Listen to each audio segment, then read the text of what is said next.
Sa DZRH, sa Elizalde. Forget the past, it's time to mend. O corporate thing. So, ang sinasabi ko na lang,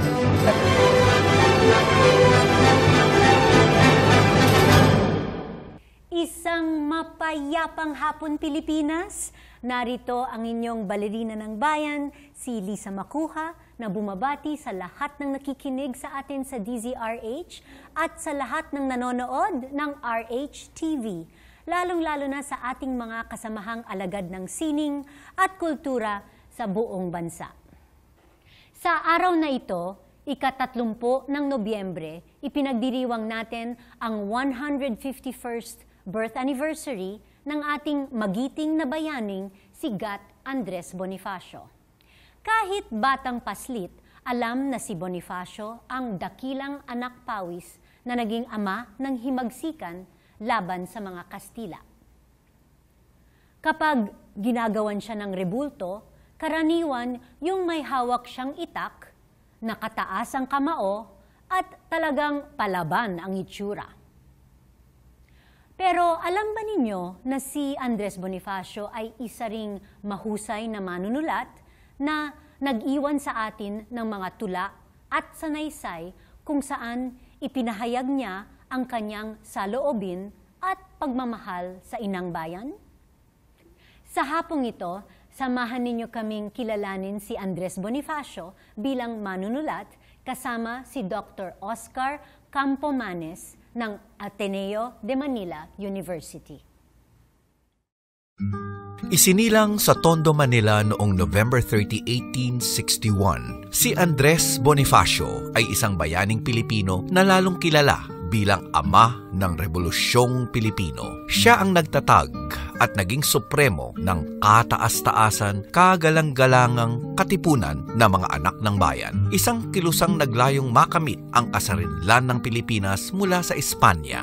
Ayon sa mga historiador, nakapag-aral si Bonifacio sa isang pribadong paaralan kung saan siya natuto ng Latin at matematika, subalit napilitan siyang magtrabaho sa edad na 14 upang suportahan ang kanyang mga kapatid matapos nilang maulila. Dahil may talento sa sining, binuhay niya ang mga kapatid sa pamamagitan ng paggawa ng tungkod at pamaypay at pagdidisenyo ng mga advertising posters. Di naglaon, nakahanap siya ng trabaho bilang empleyado ng mga dayuhang trading company kung saan siya natutong mag-Ingles. Bagamat hindi nakapagtapos ng pag-aaral, hinasa ni Bonifacio ang kanyang talino sa pamamagitan ng pagbabasa, kabilang sa kanyang koleksyon ay mga aklat tungkol sa French Revolution, ang talambuhay ng mga pangulo ng Estados Unidos, mga kodigo penal at kodigo sibil ng Pilipinas, at mga nobelang tulad ng Les Miserables ni Victor Hugo at ang Noli Me Tangere at El Filibusterismo ni Dr. Jose Rizal. Bukod pa rito, nagtayo din siya ng isang theater company kasama ng mga kaibigang sina Macario Sakay at Aurelio Tolentino, kung saan naging aktor siya sa mga dulang Moro-Moro.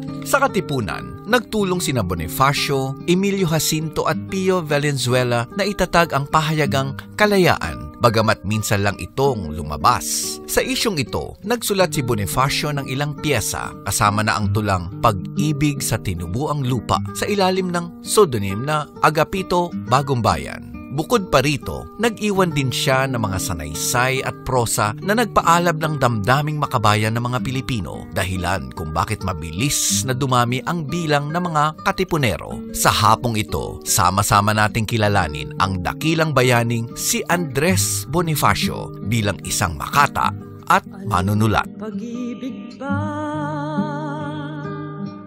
ang higit kaya sa pagkadalisay?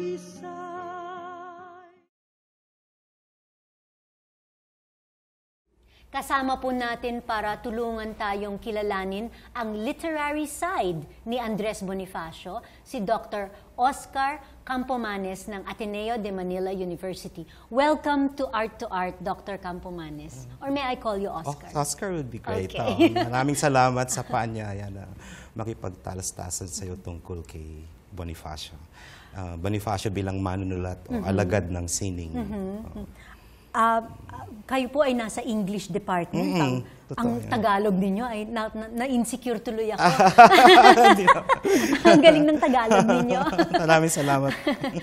So, paano kayo unang naging interesado pag-aralan ang mga sinulat ni Andres Bonifacio? Okay. Actually, very recent ito.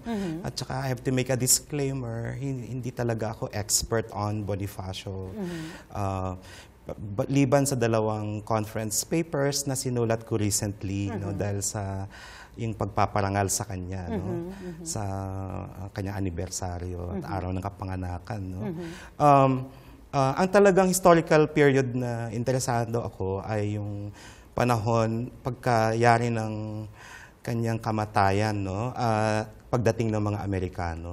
Pero doon sa panahon na yon, bilang mga bagong mananakop, doon sa panahon na yon, doon talaga naging maalamat si Bonifacio. Kaya inumpisahan ko itong taon na to na manaliksik at tahasang nagtangkang magsulat kahit na kakarampot pa lang ang nalalaman.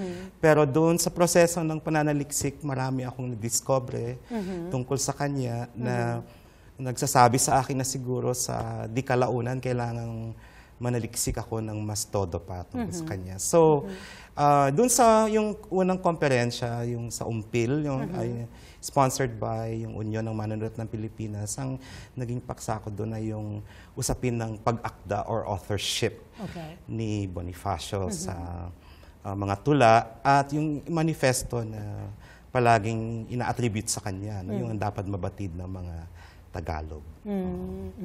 So, nasabi ninyo na sa pananaliksik ninyo ay marami kayong na-discover. So, ano itong mga ito? Oo, well, unang-una yung kanyang pagiging maalamat, no, kasi legendary ika nga, no, at tapos yung kasalatan, no, ng mga dokumento, ang mga batis na maaari nating masangguni para lubos na malaman, no, yung kabuuan ng kanyang buhay at partisipasyon o pamumuno ng revolusyon, no, laban sa Espanya.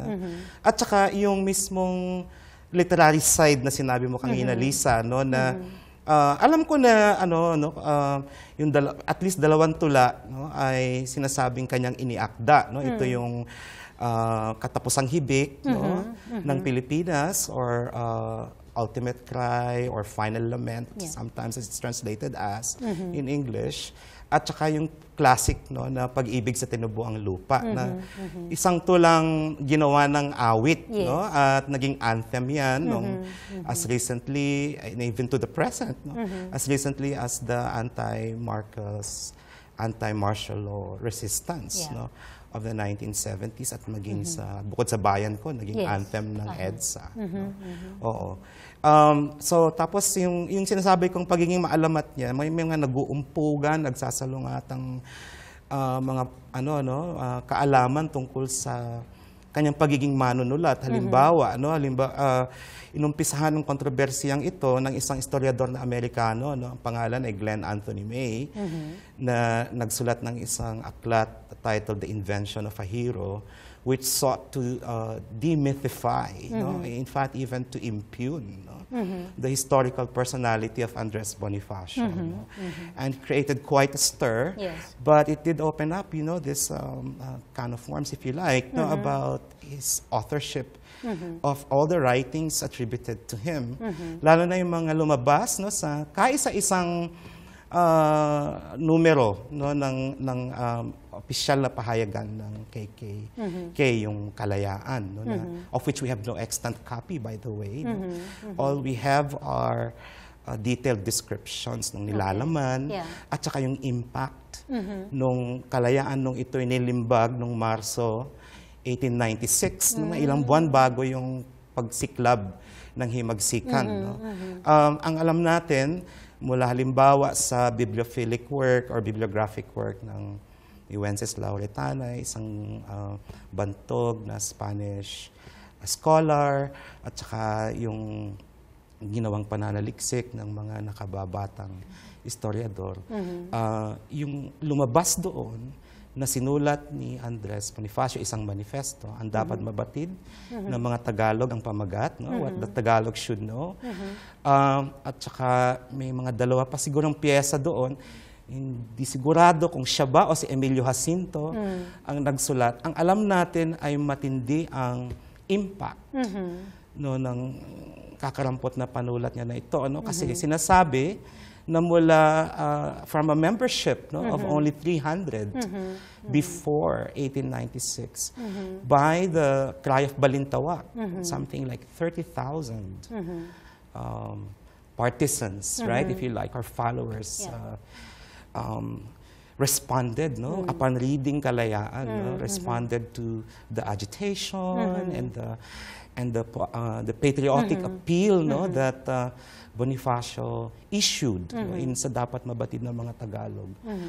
So enthusiastically, yung sabi nga nung isang historiador, no, na si Reynaldo Ileto, ang pagtingin talaga ng mga tinatawag noon na pobres, ignorantes, so yung mga masa ngayon, na tinatawag natin. Yun ang taguring no, ng mga ilang ilustrado sa mga salat sa buhay at naghihirap. Pero siyang naging mass base no, ng katipunan. Na ang pagturing nila sa kanya ay isang matalinong punong bayan. No? Ang salitang ginamit ay matalino. No? So may ganun siyang appeal. Kailangan lang nating malaman siguro na batayang datos no, at sinusugan ito ng isang bagong mananaliksik sa katipunan. Siguro siya ang pinaka-eksperto ngayon.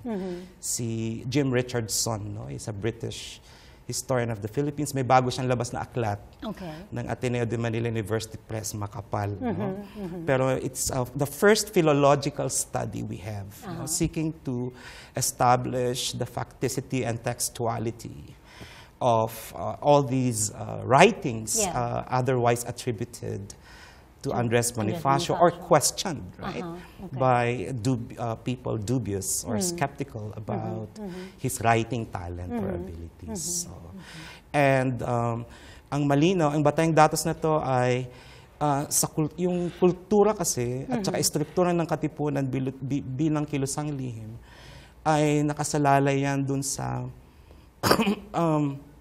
pagnanais na maprotektahan no, ang mga kasapi. No? Kaya yung mga litaw na pangalan, tulad ni Andres Bonifacio, yun ang ginagamit na pangalan na nag-akda sa mga sinulat na lumabas daw sa Kalayaan at sa mga polyeto, mga brochures, mga broadsides na eventually no, kinalat no, ng katipunan upang lalo pang makahikayat ng mga sasali sa revolusyon. No?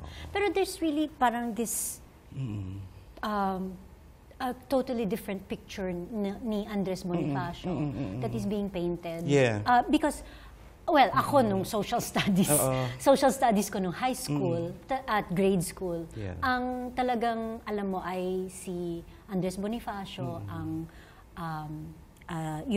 kampiyon ng mga dukha na you know, and also yung all brawn, you know, tapos ang brains ng katipunan lagi ang si Apolinario Mabini. So hindi pala totoo 'yon. I mean, hindi totoo na siya ay dukha? Na hindi siya dukha, hindi sa talambuhay niya makikita na middle class. Oo, yun ang isa yan sa mga pinagtalunan na sa tingin ko is a little bit silly, no? Because ang importante nga ay naging mito o alamat, no, si Bonifacio at salat talaga tayo sa mga batis at dokumento para halimbawa matukoy itong mga ganitong batayang kaalaman tungkol sa kanya. Ang alam natin talaga at hindi to pinagtatalunan ay he was an autodidact. No, self-educated.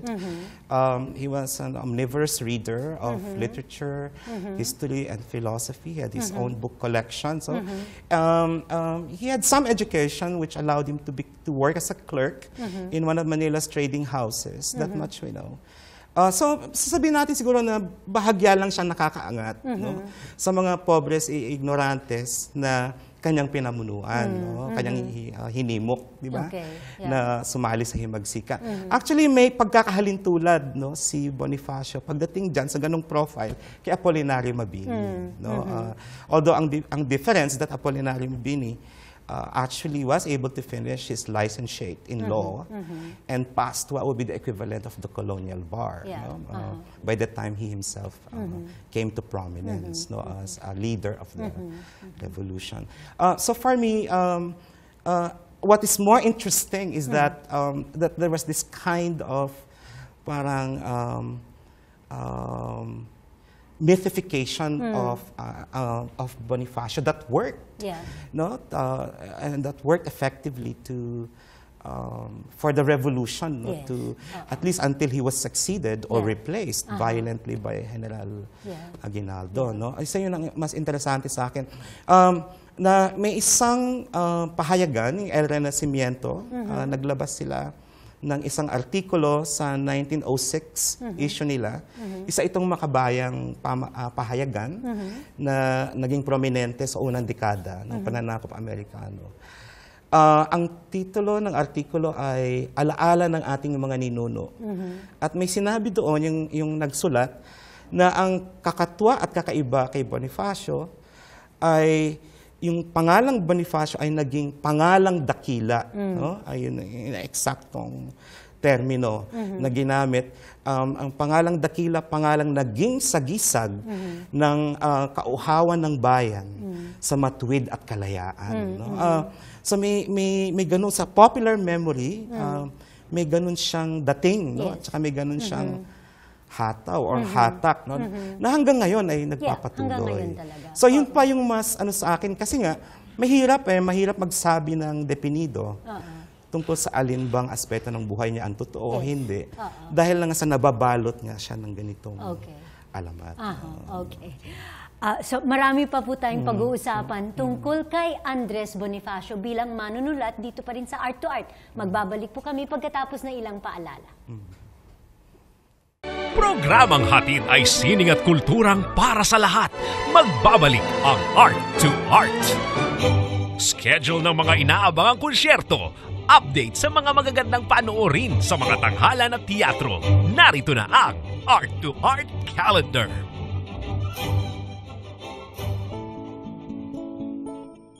Narito ang ating arts calendar. Sa teatro, magbabalik entablado ang phenomenal hit production ng PETA, The Rock of Ages. Matapos ang higit sa 100 palabas nitong nakaraang taon, magkakaroon ng pagtatanghal sa December 5 to 7 at December 10 to 14 sa PETA Theater Center, New Manila, Quezon City. Tinatalakay ng Rock of Ages ang mga isyong panlipunan gamit ang comedic approach at ang mga popular na awitin ng bandang Ages tulad ng Sinta, Luha at Basang-Basa sa Ulan. Para sa ticket, tumawag sa 725-6244 o sa Ticket World at 891-9999. Patuloy na itatanghal ng Nineworks Theatrical ang musical na Grease sa Carlos P. Romulo Auditorium, RCBC Plaza, Makati City hanggang December 7. Tampok sa pangunahing papel sina Gucci Lorenzana, TP Dos Santos, Steven Silva, Alex Godinez, Marvin Ong, Nelsito Gomez, Gabriela Pangilinan at Antoinette Toss sa direksyon ni Robbie Guevara. Ilan lang sa mga sikat na awit na maririnig sa Grease ang Sandy, Hopelessly Devoted to You, Grease, at You're the One That I Want. Para sa ticket, tumawag sa 586-7105, mag-email sa info@nineworkstheatrical.com o bumisita sa website na ticketworld.com.ph. Sa sining biswal, makikita ang pinakabagong exhibition ng premyadong artist na si Olan Ventura na pinamagatang Unstilled Life sa artist space ng Ayala Museum, Makati Avenue, corner De La Rosa Street, Ayala Center, Makati City hanggang December 3. Di tulad ng karaniwan niyang mga obra, dito'y lumikha naman si Ventura ng mga still life na naglalarawan ng mga prutas at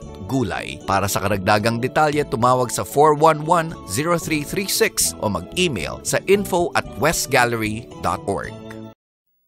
Bring on the holiday cheers as Ballet Manila ushers in the most special season of all with Nutcracker, Pasko na naman muli, featuring delightful scenes from the traditional Christmas classic, back-to-back with new choreographies on holiday themes that are distinctly Pinoy. Be part of this magical experience and bring the whole family. Ballet Manila's Nutcracker, Pasko na naman muli opens on November 29 at the Aneo Theater. Tickets are available exclusively at Ticket World. Dial 891 701-9999 or go to ticketworld.com.ph. For details, log on to balletmanila.com.ph or check out Ballet Manila on Facebook and Twitter. Ballet Manila's Nutcracker Pasko na naman muli is presented by the Manila Broadcasting Company with the support of ACS Manufacturing Corporation, Krispy Kreme, First United Travel, BPI Express Credit, Island Rose, Ralph's Wines and Spirits, Star City, and the Aliw Theater.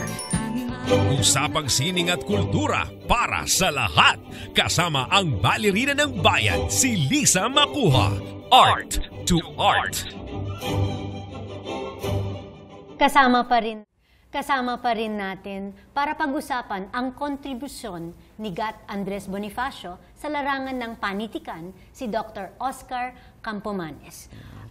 Dr. Campomanes, may record po ba ang mga sinulat ni Andres Bonifacio? So yun yung problemang tinukoy ko kanina pagdating sa legacy ni Bonifacio. Dahil salat tayo sa documentation, yung mga may mga pagtatanong tungkol sa mga original na teksto, ano, kung ito ba ay yung mga teksto talaga niya, no? So ang malinaw ay dahil matunog at saka umikot at alam ng madla, no, yung kanyang pagiging makasining at malikhain, no, sa paggamit ng wika, hindi lang bilang isang makata, no, kundi bilang isang manifesto writer, no. Nagkaroon ng serye ng transcriptions, no, ng contemporaries at saka subsequent scholars nung mga ganitong umiikot na bersyon, no. Halimbawa, yung tula niya na Katapusang Hibik, no? Na sinasabi ni Jim Richardson, kung titingnan mo yung lumabas na bersyon sa Kalayaan, no? Yung iisang katangi-tanging issue ng Kalayaan na lumabas bago ito nagsara, no? Yung lumabas na bersyon doon, yung head note ay sa panulat kamay, no? Actually ni Emilio Jacinto, no? Tapos yung isa naman na artikulo o piyesa, isang paunang salita, ay nasa sulat kamay ni Bonifacio, no? Pero ang sinasabi ni Jim Richardson, hindi yun, it doesn't mean, no, right, like that the texts are not attributable to either, no? In fact, what it tells us is that was exactly what the collaboration and partnership was between Emilio Jacinto Andres Bonifacio. In the words of Jim Richardson, they spoke as one voice, no? They had little difficulty, no, attributing to each other, each other's work. Kasi nga, tulad ng sinabi ko kanina, Lisa, may ganong kultura at istruktura yung Katipunan, ano, yung kung ano yung litaw na pangalan para mapangalagaan yung mga kasapi, no? Hindi sila mahuhuli. Iyon ang ginagamit na sa literary theory, no? The author's name, no? Pangalan ng may akda. No? Na ano, in literary history, ano yan, no? Talagang that's a very common phenomenon. No? Importante doon is hindi lang siya pangalan or proper name, ano? It's a particular kind of name. It's an author's name.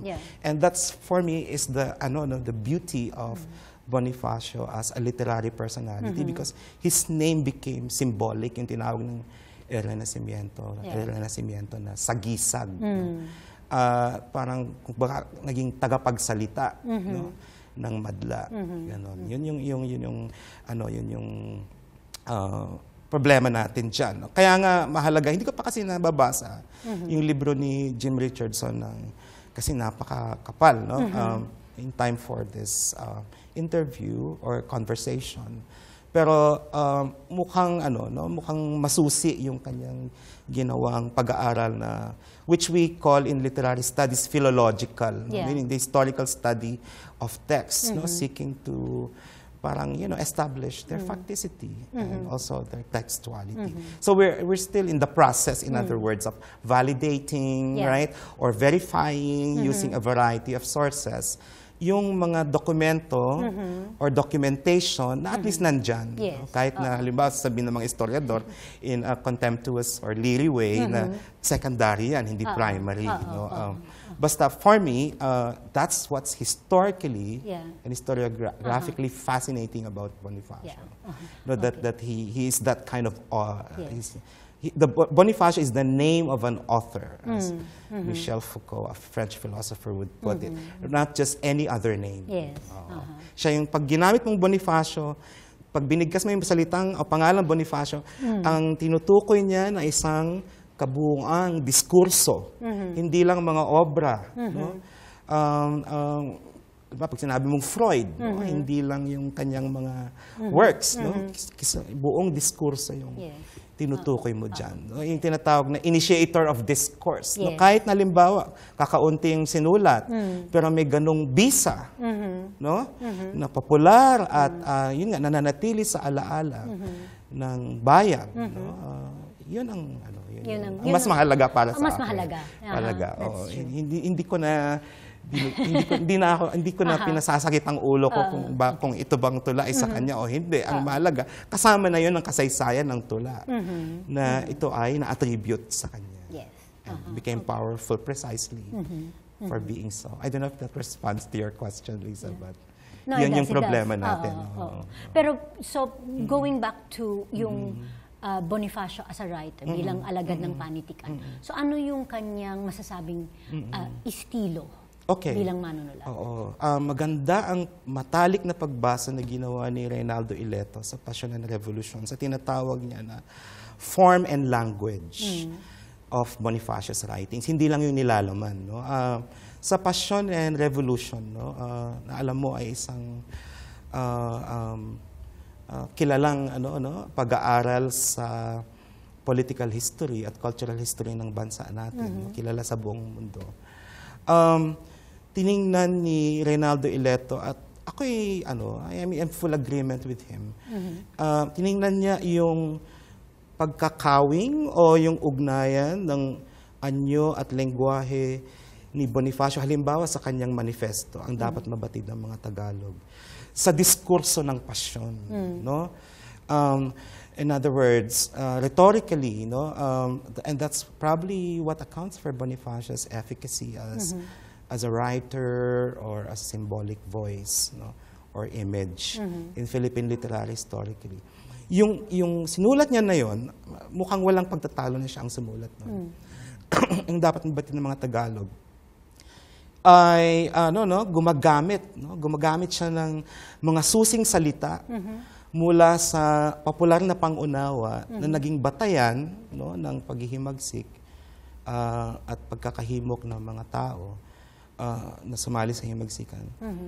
Ang batayan nito sa naratibo ng pasyon tungkol dun sa buhay, pagdurusa at sakripisyo, pagkamatay, pagkakapako sa krus ni Heso Kristo at yung kanyang resurrection o pagbabagong buhay, na parang ginamit na liberation theology ng mga millenarian movements bukod sa katipunan na mutiktik nung kapanahonang ito. So may ganun siyang connection sa diskursong popular.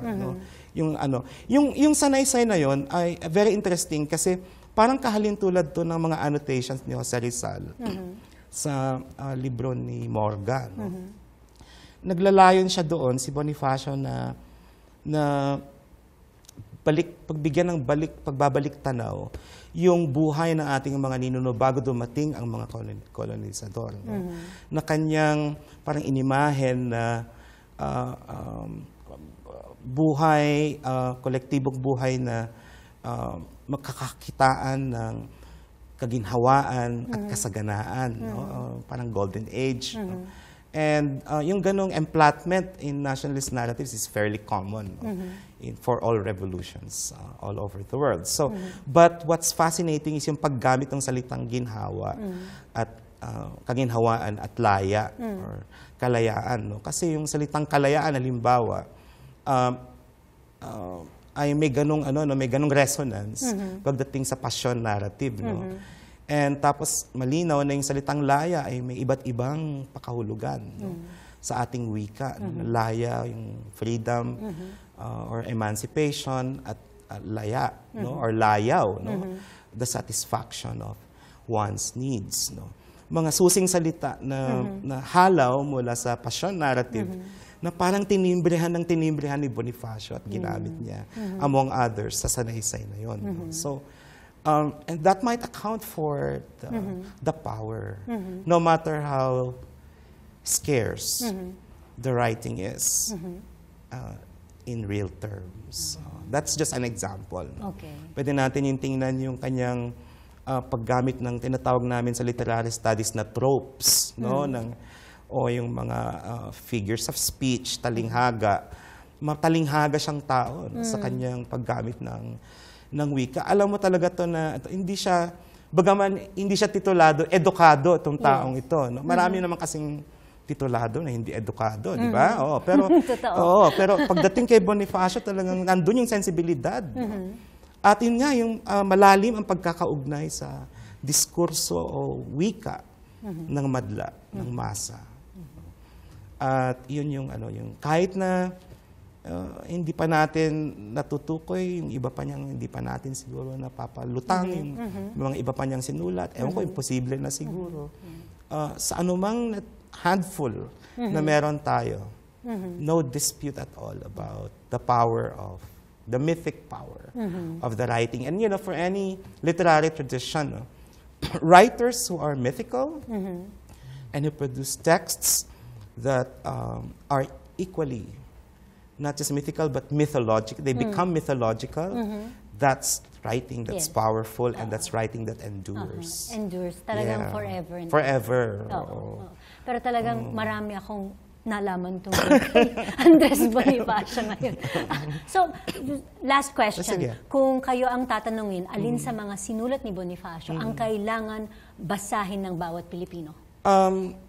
Dapat mabatid ng mga Tagalog kasi establisado na yung teksto, no?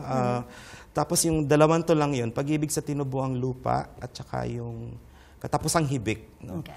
Kahit na nabasa na nila, basahin muli. Kasi ang mga tula, ang mga sinulat na malikhain, no? Ay hindi yan, one never exhausts the plenitude of meanings, right? That they contain. No? And ang pagbasa halimbawa sa Pag-ibig sa Tinubuang Lupa, ngayon sa kapanahonan natin ay kakaiba or iba sa pagbasa nito noong unang dekada ng rehimeng Amerikano. No?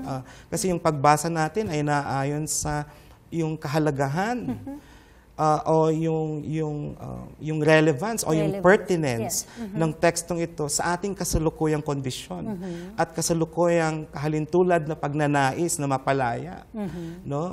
At magkaroon muli ng kasaganaan o kaginhawaan kahit na mahaba itong ating pinagdaraan ng pagdurusa, parang passion uli yan, ano? Christic uli yung narrative, no? Sa ilalim ng mga trapo at korupsyon, no? Kultura ng korupsyon na nagnanaknak sa lipunan natin hanggang ngayon. No? Kaya, hanggang ngayon. Kaya si Bonifacio forever. Talagang magiging pertinent siya. Maraming salamat, Dr. Campomanes. Maraming salamat din. Pagdalaw ninyo dito sa amin sa Art to Art. Talagang marami akong nalaman tungkol kay Andres Bonifacio at ang kanyang kontribusyon sa larangan ng panitikan. Hindi pa tapos. Hindi pa tapos ang pananaliksik at kaalamang kailangan gawin para sa babasahin ko na ngayon yung Sige. sa sariling lupa. Hanggang sa susunod na linggo, samahan ninyo kami ulit dito sa Art to Art, kung saan ang usapang sining at kultura ay para sa lahat. Ito po si Lisa Macuja, ang inyong balerina ng bayan, nagpupugay sa artistang Pilipino at sa lahat ng Pilipinong nagmamahal sa bayan.